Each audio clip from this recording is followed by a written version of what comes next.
ಈ ವಿಡಿಯೋವನ್ನು ನೋಡುವ ಮುನ್ನ ನೀವು ಇನ್ನೂ ಕೂಡ ನಮ್ಮ ಚಾನೆಲ್ ಅನ್ನು ಸಬ್ಸ್ಕ್ರೈಬ್ ಆಗದಿದ್ದರೆ ಸಬ್ಸ್ಕ್ರೈಬ್ ಆಗಿ ಮತ್ತು ಈ ವಿಡಿಯೋಗೆ ಒಂದು ಲೈಕ್ ಮಾಡಿ. Hi friends, life line Kannada GK ಅಡ್ಡಾದ ಮತ್ತೊಂದು ವಿಡಿಯೋಗೆ ಸ್ವಾಗತ.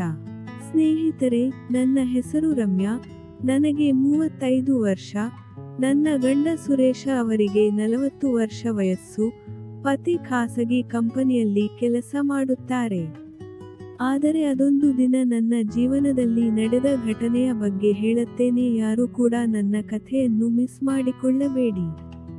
ಸ್ನೇಹಿತರೆ, ನಾನು ಮತ್ತೆ ನನ್ನ ಗಂಡ ಕೆಲಸಕ್ಕೆ ಹೋಗುವುದರಿಂದ ಮನೆಯ ಕೆಲಸಗಳನ್ನೆಲ್ಲ ನೋಡಿಕೊಳ್ಳಲು ನಮ್ಮೂರಿನವನೇ ಆದ ರಾಮು ಎಂಬಾತನನ್ನು ಮನೆ ಕೆಲಸಕ್ಕೆ ಇಟ್ಟುಕೊಂಡಿದ್ದೆವು. ಅವನಿಗೆ ಸುಮಾರು 25 ವರ್ಷ. ನಮ್ಮ ಮನೆ ದೊಡ್ಡದಾದ ಕಾರಣ ಅವನಿಗೆ ಉಳಿದುಕೊಳ್ಳಲು ಒಂದು ಪ್ರತ್ಯೇಕ ಕೋಣೆ ಇತ್ತು. ನಮ್ಮ ಮದುವೆಯಾದ ಹೊಸದರಲ್ಲಿ ನಾನು ಮತ್ತು ನನ್ನ ಗಂಡ ಸಂತೋಷದಿಂದ ಇದ್ದೆವು. ಆದರೆ ದಿನಗಳದಂತೆ ಅವರು ಕೆಲಸ ಅಂತ ಬ್ಯುಸಿ ಆಗಿಬಿಟ್ಟರು. ಇನ್ನು ರಾಮುಗೆ ಕಂಡರೆ ನಮ್ಮ ಯಜಮಾನರಿಗೂ ಮತ್ತು ನನಗೂ ಇಷ್ಟ. ಯಾಕೆಂದರೆ ಆತ ಹೇಳಿದ ಕೆಲಸವನ್ನೆಲ್ಲ ಬೇಗನೆ ಮಾಡಿ ಮುಗಿಸಿಬಿಡುತ್ತಿದ್ದ. ಹೀಗಿರುವಾಗ ನನ್ನ ಮಗನ ಶಾಲೆಗೆ ರಜೆ ಸಿಕ್ಕಿತು. ಆಗ ನಾನು ಕೆಲಸಕ್ಕೆ ರಜೆ ಹಾಕಿ ಊರಿಗೆ ಹೋಗುವ ವಿಚಾರ ಮಾಡುತ್ತಿದ್ದೆ. ಅದೇ ವೇಳೆ ಸುರೇಶ ಅವರು ನನಗೆ ಫೋನ್ ಮಾಡಿ ಕೂಡಲೇ ಊರಿಗೆ ಹೋಗ್ತೀನಿ, ಊರಲ್ಲಿ ಏನೋ ಸಮಸ್ಯೆ ಆಗಿದೆ, ಬೇಗನೆ ನನ್ನ ಬಟ್ಟೆ ಪ್ಯಾಕ್ ಮಾಡು ಎಂದ್ರು. ಅವರ ಮಾತಿಗೆ ನಾನು ಸರಿ ಅಂತ ಹೇಳಿ ಬ್ಯಾಗ್ ಪ್ಯಾಕ್ ಮಾಡಿದೆ. ನಮ್ಮ ಪತಿರಾಯ ಬಂದು ಊಟ ಮಾಡಿದ ಬಳಿಕ ಹೋಗೋಕೆ ರೆಡಿಯಾದರು. ಆಗ ನಾನು ಬರ್ತೇನೆ ಎಂದಾಗ, ಬೇಡ, ಊರಲ್ಲಿ ಏನೋ ಸ್ವಲ್ಪ ಆಸ್ತಿ ವಿಚಾರದಲ್ಲಿ ಕಿರಿಕಾಗಿದೆ, ಇವಾಗ ನೀನು ಅಲ್ಲಿಗೆ ಹೋಗೋದು ಬೇಡ, ಬೇಕಿದ್ದರೆ ನಾನು ಬಂದ ಮೇಲೆ ನೀನು ನಿನ್ನ ತವರಿಗೆ ಹೋಗು ಎಂದರು. ಅವರು ಹೋದ ಮೇಲೆ ನಾನು ಊಟ ಮಾಡಿ ಮಲಗಿದೆ. ಅಷ್ಟೊತ್ತಿಗೆ ರಾಮು ಕೂಡ ಊಟ ಮುಗಿಸಿದ. ಮರುದಿನ ನಾನು ಬೆಳಿಗ್ಗೆ ಲೇಟಾಗಿ ಎದ್ದು ಹಲ್ಲುಜ್ಜಿ ಸ್ವಲ್ಪ ಹೊತ್ತು ಕೂತೆ. ಅಷ್ಟೊತ್ತಿಗೆ ಮಗು ಎದ್ದು ಅಳೋಕೆ ಶುರು ಮಾಡಿತು. ಅದನ್ನು ಸಮಾಧಾನ ಮಾಡಿ ಅದಕ್ಕೆ ಹಾಲುಣಿಸಿ ಅದನ್ನು ಮಲಗಿಸಿದೆ. ಆಮೇಲೆ ನಾನು ಮೈಮೇಲೆ ನೀರು ಹಾಕೊಂಡರೆ ಆಯ್ತು ಎಂದು ನಿರ್ಧರಿಸಿ ಕೋಣೆಗೆ ಹೋದೆ. ಸ್ವಲ್ಪ ಹೊತ್ತಿನ ನಂತರ ಬಾಗಿಲ ಬಳಿ ಯಾರೋ ನಿಂತಿರುವ ಹಾಗೆ ಎನಿಸಿತು. ಬಾಗಿಲಿನ ಹತ್ತಿರ ಕೆಳಗಡೆ ಯಾರೋ ಇರುವ ನೆರಳು ಕಾಣಿಸಿತು. ನಾನು ಸುಮ್ಮನೆ ಅದರ ಬಗ್ಗೆ ವಿಚಾರ ಮಾಡುತ್ತಾ ನಿಂತಾಗ ಯಾರೋ ಬಾಗಿಲಿನ ಹೋಲಿನಿಂದ ಇಣುಕಿದಂತೆ ಅನಿಸಿತು. ಅದು ನನಗೆ ತಿಳಿಯಿತು. ಆದ್ರೆ ಇದು ಎಷ್ಟು ದಿನದಿಂದ ನಡೆಯುತ್ತಿದೆ ಎನ್ನುವುದು ನನಗೆ ಗೊತ್ತಾಗಲಿಲ್ಲ. ನಾನು ಒಮ್ಮೆಲೆ ಬಾಗಿಲು ತೆರೆದು ಹೊರಗಡೆ ಬಂದ ಕೂಡಲೇ ಆತ ಗಾಬರಿಯಾದ. ನಾನು ಕೋಪದಿಂದ ಇಲ್ಲೇನು ಮಾಡುತ್ತಿದ್ದೀಯಾ ಎಂದು ಕೇಳಿದೆ. ಅವನು ಭಯದಿಂದ ಮೇಡಮ್ ಮೇಡಮ್ ಎನ್ನುತ್ತಾ ನಿಂತ. ಆಮೇಲೆ ನಾನು, ನೀನು ಏನು ಮಾಡ್ತಾ ಇದ್ದೀಯಾ ಅಂತ ನಿನಗೆ ಗೊತ್ತಾ, ಹೀಗೆ ಮಾಡುವುದು ಸರಿನಾ ಎಂದು ಕೇಳಿದೆ. ಅವಾಗ ಅವನು, ನಾನೇನು ಮಾಡಿಲ್ಲ, ಇಲ್ಲಿ ಏನಾದರೂ ಇದೆಯಾ ಅಂತ ಎಂದು ರಾಗ ಎಳೆಯತೊಡಗಿದ. ಕೊನೆಗೆ ನಾನು ಕೋಪದಿಂದ, ನೀನೇನು ಮಾಡುತ್ತಿದ್ದೀಯಾ ಅಂತ ನನಗೆ ಗೊತ್ತು, ನನ್ನ ಗಂಡನಿಗೆ ನಿನ್ನ ಬಗ್ಗೆ ಹೇಳುತ್ತೇನೆ ಎಂದು ರೇಗಿದೆ. ಆಗ ಅವನು, ಇನ್ನೊಮ್ಮೆ ಈ ರೀತಿ ಮಾಡುವುದಿಲ್ಲ, ತಪ್ಪಾಯಿತು, ಯಾರಿಗೂ ಹೇಳಬೇಡಿ, ಇದೊಂದು ಸಲ ಕ್ಷಮಿಸಿ ಎಂದು ಹೇಳಿದ. ಆಗ ನಾನು ಸಿಟ್ಟಿನಿಂದ ನನ್ನ ಫೋನ್ ತಗೊಂಡು ನನ್ನ ಗಂಡನಿಗೆ ಫೋನ್ ಮಾಡಬೇಕು ಎನ್ನುವಾಗ ಅವನು ನನ್ನ ಕಾಲನ್ನು ಹಿಡಿದು, ದಯವಿಟ್ಟು ಕ್ಷಮಿಸಿ ಮೇಡಮ್, ಒಂದು ಸಾರಿ ನನಗೆ ಅವಕಾಶ ಕೊಡಿ ಎಂದು ಬೇಡಿಕೊಂಡ. ರಾಮು ನನ್ನ ಕಾಲು ಹಿಡಿದಿದ್ದೇ ತಡ. ಅಷ್ಟು ಸಿಟ್ಟಿನ ನಡುವೆಯೂ ನನ್ನ ದೇಹದಲ್ಲಿ ಮಿಂಚಿನ ಸಂಚಾರ ಆದಂತೆ ಎನಿಸಿತು. ಕೂಡಲೇ ಕಾಲು ಬಿಡಿಸಿಕೊಂಡು, ಇನ್ನೊಮ್ಮೆ ಹೀಗೆ ಮಾಡಿದರೆ ಚೆನ್ನಾಗಿರುವುದಿಲ್ಲ ಎಂದು ಹೇಳಿ ಅಲ್ಲಿಂದ ರೂಮಿಗೆ ಹೋಗಿ ಸ್ವಲ್ಪ ಹೊತ್ತು ಬಿದ್ದುಕೊಂಡಿದ್ದೆ. ಹೀಗೆ ಬಿದ್ದುಕೊಂಡಾಗ ನನ್ನ ಮನಸ್ಸಿನಲ್ಲಿ ಅದೇನೋ ನೂರಾರು ವಿಚಾರ ಬರತೊಡಗಿದವು. ಕೇವಲ ಒಂದು ಸ್ಪರ್ಶದಿಂದ ಮಿಂಚಿನ ಸಂಚಾರವಾಗಿದ್ದರಿಂದ ಅವನ ಮೇಲೆ ಏನೋ ಒಂಥರ ಭಾವನೆಗಳು ಬರಲು ಶುರುವಾದವು.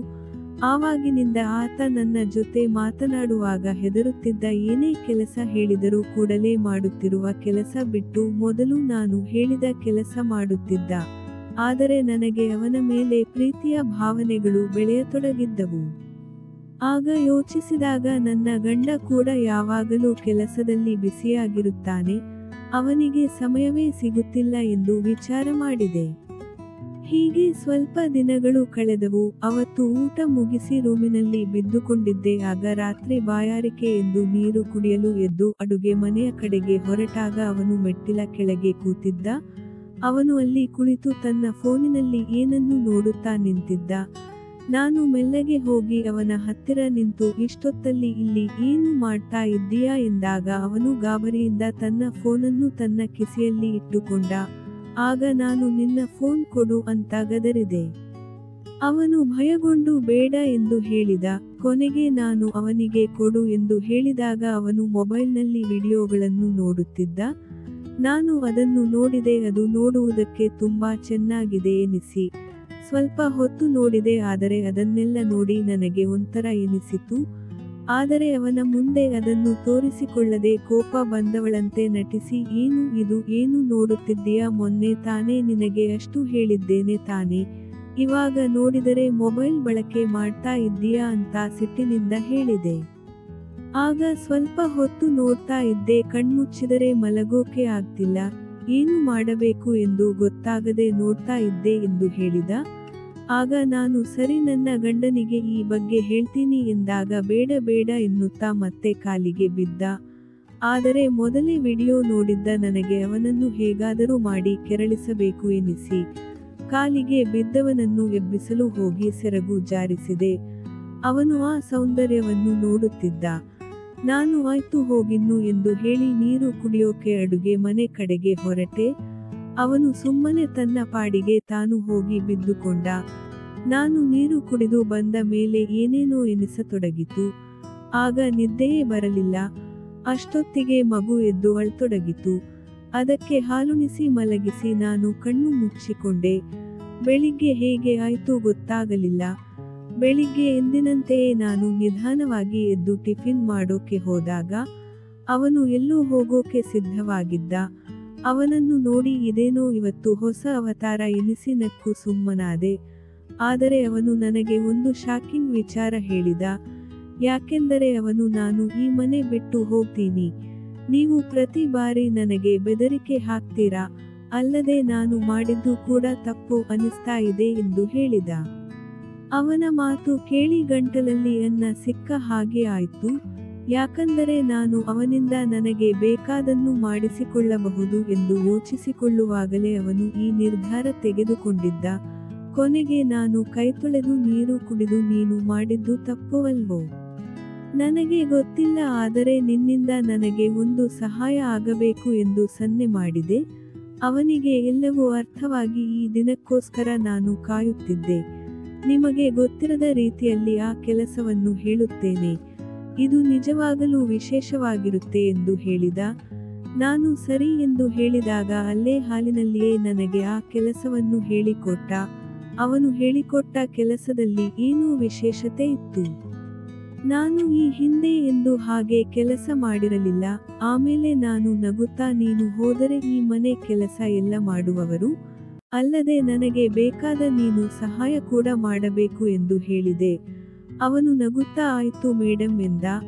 ಆ ದಿನದಿಂದ ನನ್ನ ಗಂಡ ವಾಪಸ್ ಬರುವವರೆಗೆ ಅವನು ನನಗೆ ಎಲ್ಲ ಕೆಲಸವನ್ನು ಹೇಳಿಕೊಟ್ಟ. ಅಂದಿನಿಂದ ಸಮಯ ಸಿಕ್ಕಾಗ ಕೆಲಸ ಮಾಡುತ್ತಿದ್ದೇವೆ. ಸ್ನೇಹಿತರೆ, ನೋಡಿದ್ರಲ್ಲ ಈ ಕಥೆ. ಇಷ್ಟವಾದ್ರೆ ವಿಡಿಯೋಗೆ ಲೈಕ್ ಮಾಡಿ, ಶೇರ್ ಮಾಡಿ. ನಮಸ್ಕಾರ.